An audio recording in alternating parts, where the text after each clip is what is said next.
우리 고린도 교회의 문제 가운데 하나가 파당입니다. 여러 사역자들 아볼로, 게바, 베드로죠. 또 그리고 바울, 그리스도 사역자들에 의해서 교회가 파당이 만들어졌습니다. 사역자가 만든 것이 아니라 고린도 교회 성도들이 자기들이 좋아하는 사역자들을 그렇게 높이면서 파당이 만들어진 것입니다. 고린도 교회가 파당이 만들어진 또 하나의 원인이 바로 주의 만찬에 있었습니다.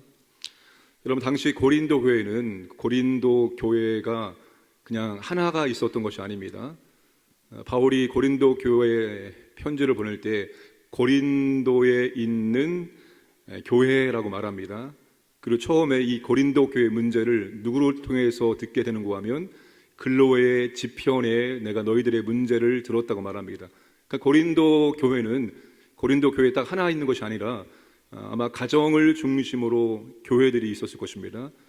그리고 또 주일날은 그 가정의 교회들이 다 모여서 함께 예배를 드리는 형식으로 진행이 되었을 것입니다. 가정에 모여서 애찬과 더불어 성찬을 같이 했습니다. 그러니까 식사를 하면서 자연스럽게 성찬식으로 연결이 되었던 것입니다. 일찍 온 부자들이 음식을 먼저 많이 먹었습니다. 얼만큼 많이 먹었는가 하면 21절에 보시면 취할 정도로 많이 먹어버렸습니다. 일을 마치고 늦게 도착한 가난한 사람들은 음식이 부족해서 먹지 못하는 문제가 발생하게 된 것입니다. 바울이 말합니다. 가난한 성도들을 배려하지 않는 것은 주의 성찬이 아니라 자기의 만찬이라고 말합니다. 주의 만찬을 부자들의 사교 모임으로 전락을 시켜버린 것입니다. 이것은 22절에 하나님의 교회를 업신 여긴 것이고 가난한 사람들을 부끄럽게 만든 것이라고 책망을 하고 있습니다. 부자와 가난한 자로 나뉘는 만찬은 참된 주님의 만찬이 될 수가 없다라고 말합니다. 이런 만찬은 17절에 너희의 모임에 유익이 못되고 도리어 해로움이 된다라고 말하고 있습니다. 자, 성찬은 예수님의 살과 피를 함께 나누는 것입니다. 자, 예수님의 살과 피, 예수님의 살과 피를 상징하는 것을 함께 나눈다는 의미가 뭘까요? 그것은 한 몸에 참여한다는 것을 말합니다. 우리가 예수님을 통해서 한 몸을 이룬다는 것을 의미합니다. 이것이 바로 거룩한 성찬이고 주의 만찬이 될 수가 있습니다. 근데 고린도 교회는 성찬을 통해서 한 몸을 이룬 것이 아니라 도리어 신분과 소유의 격차를 뚜렷하게 드러냄으로 말미암아서 가난한 사람들을 부끄럽게 만든 것입니다. 주의 만찬을 세속적인 모임으로 만들어 버린 것입니다. 그리스도인들의 모임이 세속적인 모임으로 전락할 때 그 모임 가운데는 유익함이 있을 수 없고 도리어 해로움이 임하게 된다는 것입니다. 우리가 성찬이든 무엇이든지 그리스도인의 모임은 한 몸을 이루는 모임이 되어야 하는 것입니다. 한 몸이 될 수 있도록 우리가 무슨 모임을 하든지 그 모임을 통해서 한 몸이 될 수 있도록 만들어 가야 한다는 것입니다. 항상 우리가 한 몸을 이루어 나갈 수 있어야 됩니다. 그럴 때 그 가운데 유익함이 있습니다. 한 몸을 이룰 수 없는 다양한 이유들이 있을 수 있습니다. 이게 안 맞아서 저게 안 맞아서 그런 가운데 그럼에도 불구하고 하나 되고자 애를 쓸 때 내가 그 모임에 내 자신을 맞추려고 애를 쓸 때 그때 비로소 유익함이 자신에게 임하게 된다는 것입니다. 그렇지 않고 오히려 한 몸을 깨트리는 쪽으로 행하면 그것은 자신에게 해로움이 임하게 된다는 겁니다. 우리가 교회 안에서 뭘 하든지 우리의 말과 행동이 하나가 될 수 있도록 만들어 가야지 그렇지 않으면 자신에게 어떠한 유익도 오지 않는다는 것입니다. 자, 바울이 성찬의 기원에 대해서 23절에서 26절까지 말하고 있습니다. 바울이 만든 것이 아니라 주님에게 받은 것을 너희에게 그대로 전했다고 말합니다. 그렇죠. 바울이 아마 예수님의 제자들에게 들었던 것을 그대로 고린도 교회 성도들에게 전해준 것입니다. 가감하지 않고 그대로 전달받은 것을 나도 너희에게 그대로 전달한다고 말하고 있습니다. 자, 성찬식은 예수님이 친히 제정하셨습니다. 예수님이 잡히시던 6월절 밤에 제자들과 식사하면서 예수님께서 성찬을 행하셨습니다. 떡은 너희를 위하는 내 몸이니 이것을 행하여 나를 기념하라. 잔은 내 피로 세운 새 언약이니 이것을 행하여 마실 때마다 나를 기념하라. 이 떡을 먹으며 이 잔을 마실 때마다 주의 죽으심을 그가 오실 때까지 전해야 한다라고 말씀하고 있습니다. 자, 떡과 잔이 상징하는 것은 바로 예수님의 죽으심입니다. 떡과 이 피를 마실 때마다 무엇을 우리가 기억해야 됩니까? 그의 죽으심, 예수님의 죽으심을 항상 우리가 기억해야 된다는 거예요. 왜 예수님이 죽으셨느냐? 누구 때문에 죽으셨느냐? 바로 나 때문에 예수님께서 십자가에서 죽으셨다는 거예요. 예수님께서 나를 살려내기 위해서, 나를 죄와 사망에서 살려내기 위해서, 내게 새로운 생명을 주기 위해서, 내게 새 인생을 주기 위해서, 내게 새로운 삶의 목표를 주기 위해서 주님이 십자가에서 그렇게 찢겨 죽으셨다는 거예요. 이것을 기억을 해야 된다는 거예요.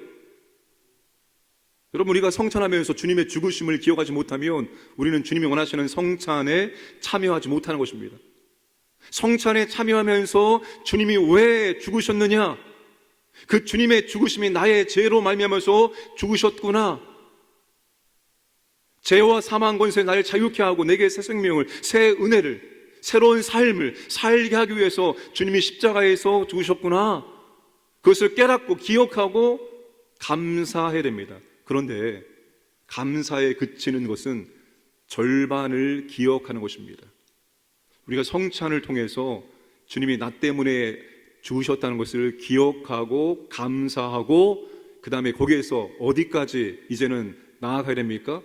주님의 죽으심을 증거하는 삶으로 변화되어야 한다는 것입니다. 우리의 인생의 목적이 무엇이 되어야 하는가? 주님의 죽으심을 증거하는 것이 되어야 한다는 것입니다. 예수님이 당신의 죄의 문제를 해결해 주셨습니다. 예수님을 믿음으로 당신이 죄를 용서받고 당신이 지옥에서 천국으로, 당신이 죽음에서 영원한 생명으로 변화될 수 있습니다. 영원한 생명을 받을 수 있습니다. 그 주님의 죽으심을 증거하는 삶이 바로 우리의 인생의 중요한 목적이 되어야 한다는 것입니다. 우리가 우리의 인생의 목적을 바로 여기에 두어야 됩니다. 주님의 죽으심을 증거하는 삶이 되어야 되는 것입니다. 우리가 만나는 사람들에게 어떻게 하면 주님의 이 죽으심을 증거할 수 있을까? 어떻게 하면 예수님을 증거할 수 있을까? 어떻게 하면 예수님을 높여드릴 수 있을까? 어떻게 하면 예수님이 나타날 수 있을까? 이것이 우리의 인생의 목적이 되어야 합니다. 하나님의 은혜와 능력, 성령님의 임재와 능력을 체험하기 위해서는 내 삶을 통해서 그리스도를 증거하는, 내 삶을 통해서 그리스도가 나타나는, 내 삶을 통해서 그리스도가 영광 받도록 우리가 그렇게 살아갈 때 성령의 임재와 은혜와 능력을 풍성하게 체험할 수 있습니다. 제가 요즘에 계속 고민하고 있는 게 무엇인가 하면 성령님의 임재와 능력입니다. 어떻게 하면 성령님의 임재와 능력이 정말 강력하게 나타날 수 있을까? 그런데 성령님의 임재와 능력은 예수님과 함께라는 것입니다. 여러분, 사도행전을 쭉 처음부터 읽어 내려가다 보면은 여러분, 성령님은 예수님이 없는 곳에 임재하거나 역사하지 않습니다. 성령은 예수의 영입니다. 예수님을 증거하는 자리마다 성령의 임재와 능력이 나타납니다. 그런데 예수님을 배제하고 우리가 성령의 임재와 능력만을 간절히 사모하면 자칫 잘못하면 신비주의에, 체험주의에 빠질 수밖에 없습니다. 여러분, 성령님은 예수님을 증거하기 위해서, 예수님이 영광 받도록 하기 위해서 이 땅에 임재하셨습니다. 물론 우리에게 예수님이 이루신 구원을 적용하기 위해서, 우리를 변화시키기 위해서 우리 안에 임재하시지만 성령님의 가장 중요한 사역은 복음이 전파되도록, 그리스도가 증거되도록 하기 위함입니다. 성령의 임재와 능력은 그리스도가 드러나도록 하기 위해서, 그리스도가 진리임을 알게 하기 위해서 성령님의 능력이 임하게 되는 것입니다. 그러므로 우리가 성령의 임재와 능력을 체험하기를 원한다면 우리가 그리스도를 증거하는 삶, 그리스도를 드러내는 삶, 그리스도가 영광받도록 하기 위해서 살아간다면 우리의 삶 가운데 성령의 임재와 은혜와 능력이 나타나게 된다는 것입니다. 그게 성찬의 중요한 목적입니다. 주의 죽으심을 기억하고 감사하고 이제 주의 죽으심을 전하는 삶으로 변화되는 것입니다. 오늘 저와 여러분들이 오직 그리스도, 이게 바울의 인생에 있었죠. 오직 그리스도, 오직 그리스도가 나타나기만을 원하고, 오직 그리스도만을 증거하고, 오직 그리스도만 알기를 원하고, 이게 바울의 삶이었습니다. 오직 예수, 오직 예수, 오직 예수만이 증거되기를, 오직 예수만이 나타나기를 원했던 사도 바울의 삶이었습니다. 오늘 우리도 마찬가지입니다. 우리의 삶도 이제는 그리스도를 증거하는 삶이 되어야 됩니다. 뭘 하든지 그걸 통해서 그리스도가 드러나도 그리스도를 증거하는 삶, 이게 성찬의 중요한 목적입니다. 오늘도 우리가 그리스도를 증거하는 그런 삶이 되기를 주님의 이름으로 축복합니다. 기도하겠습니다. 6월 1일 지방선거를 통해서 합당한 일꾼들을 세워주옵소서. 현장 예배와 기도의 자리가 온전히 회복되기를 원합니다. 우리의 노력으로, 우리의 속으로 사는 인생이 아니라 하나님의 은혜로, 하나님의 도우심으로, 하나님의 역사하심으로 사는 인생이기 때문입니다. 푸른 교구 또 필요한 구역장들이 세워질 수 있도록 은혜를 베풀어 주시고, 연약한 믿음의 지체들을 회복하고 치료해 주시고, 우리가 그리스도를 증거하는, 그리스도를 위한 삶이 될 수 있도록 은혜를 베풀어 주옵소서. 함께 기도하겠습니다. 아버지 하나님, 우리가 그리스도를 위하는 삶을 살기 원합니다. 주님 은혜를 주시고 인도하여 주옵소서. 아버지 하나님, 우리가 주님의 떡과 잔을 마시면서 주님의 죽으심을 기억하며 감사하기를 원합니다. 영원한 아버지 하나님, 지옥 갈 인생을 아버지 하나님, 그리스도께서 십자가에서 우리를 위해서 죽으심으로 아버지 우리의 생명, 우리에게 영원한 생명을 주시고 우리를 하나님의 자녀 삼아 주셨습니다. 주님, 이제 그 구원의 은혜에 감사하기를 원하며, 감사에 그치는 삶이 아니라 이제는 그리스도를 위한 삶 되기를 원합니다. 나의 모든 삶의 중심에, 나의 모든 삶의 초점이 오직 그리스도를 증거하는 삶 되기를 원합니다. 오직 그리스도의 영광을 위해 살기를 원합니다. 주님 은혜를 베풀어 주시고 인도하여 주옵소서. 그리스도를 증거하고자 하는 삶 가운데 오직 성령의 임재와 은혜와 능력이 더 충만하게 임하기를 원합니다. 6월 1일 지방선거를 통해서 아버지 하나님, 이 나라의 아버지 필요한 신실한 정말 일꾼들을 세워주기 원합니다. 하나님 아버지, 우리가 우리의 수고와 노력으로 사는 것이 아니라 하나님의 은혜와 임재, 도우심, 보호하심으로 살아갑니다. 아버지 하나님, 현장 예배와 기도 자리가 온전히 회복되기를 원합니다. 하나님만을 더욱더 의지하기를 원합니다. 하나님만을 더욱더 간구하기를 원합니다. 하나님께 집중된 삶을 살게 해 주옵소서. 푸른 교구 구역장을 세우기를 원합니다. 아버지 하나님, 자원하고 헌신하고 순종한 아버지 하나님, 믿음의 지체들을 세워주시기 원합니다. 육신적으로 또 여러가지 삶의 문제로 연약한 지체를 붙잡아 주시옵소서. 아버지 하나님의 은혜가 임하기 원합니다. 회복과 치유의 능력이 임하기 원합니다. 믿음이 간건해지기 원합니다. 주여 도와주옵소서. 오늘도 아버지 하나님, 광야의 모든 성도를 보호하시고 인도해 주시고 삶의 현장의 아버지를 체험하는 복된 현장 될 수 있도록 이끄시고 인도하여 주옵소서. 좋으신 아버지 하나님, 우리가 한 몸 되기를 원합니다. 한 몸 되고자 더욱더 힘쓸 수 있도록 인도하여 주옵소서.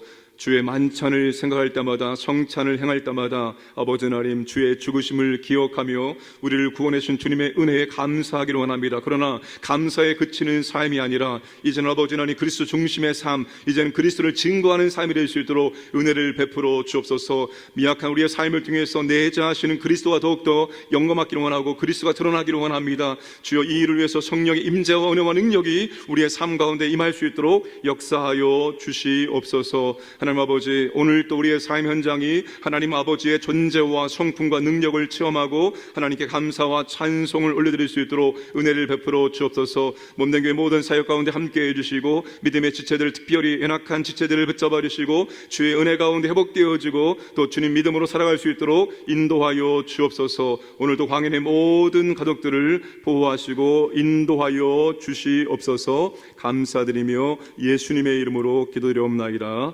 아멘.